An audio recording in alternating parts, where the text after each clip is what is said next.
Hello, നമസ്കാരം. എല്ലാവർക്കും എൻ്റെ പുതിയൊരു വീഡിയോയിലേക്ക് സ്വാഗതം.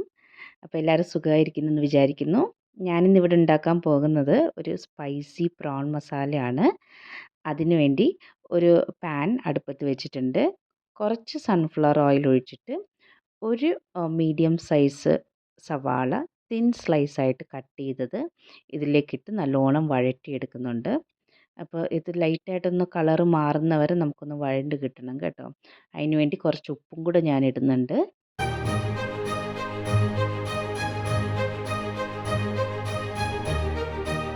ഇതൊന്ന് വഴണ്ടതിന് ശേഷം ഞാനിപ്പോൾ ഇടുന്നത് ഒരു അര സ്പൂൺ ജിഞ്ചർ ഗാർലിക് പേസ്റ്റാണ്. അപ്പോൾ ഒന്ന് നല്ലോണം വഴട്ടാം. എന്നുവെച്ചാൽ ജിഞ്ചർ ഗാർലിക് പേസ്റ്റിൻ്റെ പച്ചമണം ഒന്ന് മാറിക്കിട്ടണം. സോ അതിന് ശേഷം നമ്മളിപ്പോൾ ഇടുന്നത് ഒരു അര സ്പൂൺ പെരിഞ്ജീരകം സോംഫ്, എന്നിട്ട് ഒരു അര സ്പൂൺ ജീരകം, പിന്നെ ഒരു അര സ്പൂൺ കസ്കസ. അതൊരു കൊഴുപ്പ് കിട്ടാൻ വേണ്ടിയിട്ടാണ് കേട്ടോ, ഇല്ലെങ്കിലും കുഴപ്പമൊന്നുമില്ല. അതിന് ശേഷം ഇടുന്നത് ഒരു 1/4 സ്പൂൺ പെപ്പറാണ്, മുഴു പെപ്പർ. സോ ഇതെല്ലാം കൂടി ഇട്ട് നമുക്കൊന്ന് നല്ലോണം വഴറ്റിയെടുക്കാം. ചെറിയ തീയിൽ തന്നെ ഇട്ട് നമുക്ക് നല്ലോണം വഴറ്റിയെടുക്കാം. അപ്പോൾ നമ്മുടെ ഓണിയനൊക്കെ നല്ലോണം വഴണ്ടിട്ടുണ്ട്. നമുക്കിവിടെ ഗ്യാസ് ഓഫ് ചെയ്തിട്ട് ഇത് തണുക്കാൻ വെക്കാം. എന്നിട്ട് ഇത് നല്ലോണം പേസ്റ്റാക്കി എടുക്കണം. ലൈറ്റായിട്ട് വെള്ളം ഒഴിച്ചിട്ട് പേസ്റ്റാക്കി എടുക്കാം. അതേ പാൻ തിരിച്ച് വെച്ച് കുറച്ചും കൂടെ എണ്ണ ഒഴിച്ചിട്ട് അതൊന്ന് ചൂടായതിന് ശേഷം ഒരു 2 സവാള, ഞാനിവിടെ ചെറിയ സവാളയാണ് എടുത്തിരിക്കുന്നത്, 2 സ്മോൾ സൈസ് ഓണിയനാണ് എടുത്തിരിക്കുന്നത്. ചെറുതായിട്ട് കട്ട് ചെയ്തിട്ട് നല്ലോണം ഒന്ന് വഴട്ടാം.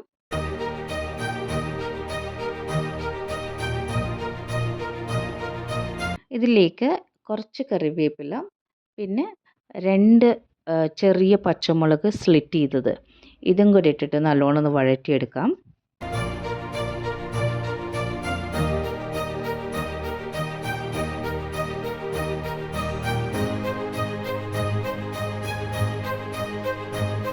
ഓണിയൻ ഒന്ന് കളർ ചേഞ്ച് ആയതും നമ്മളിവിടെ എടുത്തിരിക്കുന്നത് 2 തക്കാളിയാണ്.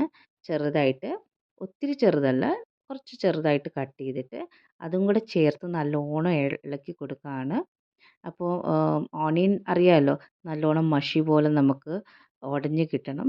അപ്പോൾ ഒന്ന് ഇളക്കിയതിന് ശേഷം ഗ്യാസ് സിമ്മിൽ വെച്ചിട്ട് ഇതൊന്ന് അടച്ച് വെച്ച് 2 മിനിറ്റ് നമുക്കൊന്ന് വേവിക്കാൻ വെക്കാം. വെള്ളമൊന്നും ഒഴിക്കുന്നില്ല, ആവിയിൽ തന്നെ നല്ലോണം ഒന്ന് ഉടഞ്ഞ് കിട്ടാൻ വേണ്ടിയിട്ട്.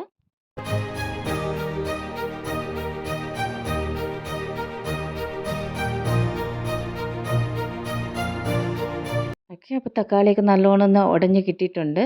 ഇപ്പോൾ ഇതിലേക്ക് നമുക്ക് കുറച്ച് മസാലകൾ ആഡ് ചെയ്യാം. ആദ്യം ഒരു 1/4 സ്പൂൺ മഞ്ഞൾപ്പൊടി, പിന്നെ ഒരു സ്പൂൺ മുളക് പൊടി, ഒത്തിരി എന്താ പറയുക, സ്പൈസി വേണ്ട. പിന്നെ ഒരു 2 സ്പൂണ് മല്ലിപ്പൊടി. ഇതെല്ലാം ടീസ്പൂണാണ് കേട്ടോ, ടേബിൾ സ്പൂൺ അല്ല.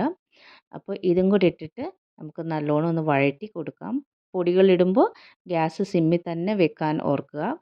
അപ്പോൾ നല്ലോണം ഒന്ന് പച്ചമണം മാറിയതിന് ശേഷം ഞാനിവിടെ 1/2 കിലോ പ്രോൺസാണ് എടുത്തിരിക്കുന്നത്.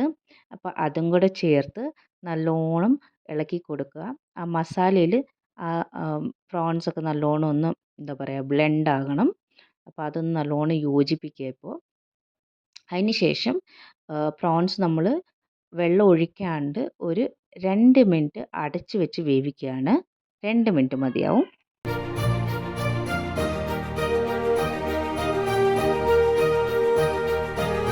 അപ്പോൾ 2 മിനിറ്റ് കഴിഞ്ഞതിന് ശേഷം നമ്മൾ തുറന്ന് നോക്കുക കേട്ടോ. നമ്മുടെ പ്രോൺസ് ഹാഫ് കുക്ക്ഡ് ആയിട്ടുണ്ട്. അപ്പോൾ ഇതിലേക്ക് ഇപ്പം നമ്മൾ ആദ്യം അരച്ച് വെച്ച ഓണിയൻ്റെ പേസ്റ്റ് ഇല്ലേ, അതിടുകയാണ്. അതും കൂടി ഇട്ടതിന് ശേഷം നല്ലോണം ഒന്ന് ഇളക്കി കൊടുക്കുക. പിന്നെ ബാക്കിയുള്ള മസാല ജാറിലുള്ളത് കുറച്ച് വെള്ളം ഒഴിച്ചിട്ട് നല്ലോണം ഇതിലേക്ക് ഒഴിക്കുക. അപ്പോൾ ആ ഒരു വെള്ളം മതിയാവും നമ്മുടെ പ്രോൺസ് ബാക്കിയും കൂടെ ഒന്ന് കുക്ക് ചെയ്ത് കിട്ടാനായിട്ട്. അപ്പോൾ ഇത് ഇളക്കിയിട്ട് ആ വെള്ളവും കൂടെ ഒഴിച്ചിട്ട് നമ്മളൊരു 5 മിനിറ്റ് അടച്ച് വെച്ച് വേവിക്കാൻ പോവാണ്. സോ ടോട്ടലായിട്ട് നമ്മുടെ പ്രോൺസിൻ്റെ കുക്കിംഗ് ടൈം 5+2 7 മിനിറ്റ്സ് ആണ്.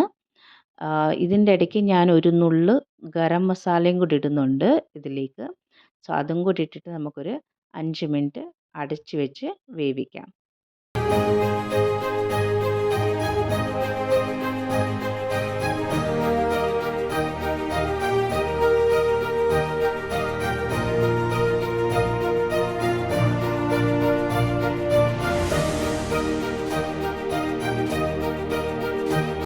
നമ്മുടെ പ്രോൺസ് കറി ഇവിടെ റെഡി ആയിട്ടുണ്ട്. എല്ലാം മസാലയുടെ പച്ചമണമൊക്കെ മാറി നല്ലോണം റെഡി ആയിട്ടുണ്ട്.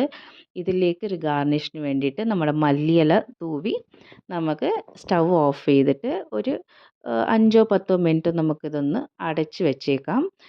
അപ്പോൾ ആ മല്ലിയിലയുടെ ഫ്ലേവറൊക്കെ കറിയിലോട്ട് നല്ലോണം ചേരും. അതിന് ശേഷം നമുക്കൊരു ബൗളിലേക്ക് മാറ്റാം. അങ്ങനെ നമ്മുടെ സ്പൈസി പ്രോൺ മസാല ഇവിടെ റെഡി ആയിട്ടുണ്ട്.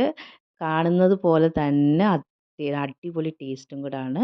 എല്ലാവരും ട്രൈ ചെയ്തിട്ട് അഭിപ്രായം അറിയിക്കുക. സബ്സ്ക്രൈബ് ചെയ്യാത്തവരുണ്ടെങ്കിൽ തീർച്ചയായിട്ടും സബ്സ്ക്രൈബ് ചെയ്ത് എന്നെ സപ്പോർട്ട് ചെയ്യാം. ലൈക്ക് ചെയ്യുക, ഷെയർ ചെയ്യുക. അപ്പോൾ എല്ലാവർക്കും ഇത് ഇഷ്ടപ്പെടുമെന്ന് വിചാരിച്ചുകൊണ്ട് അടുത്ത വീഡിയോയിലൂടെ കാണാം. ബൈ.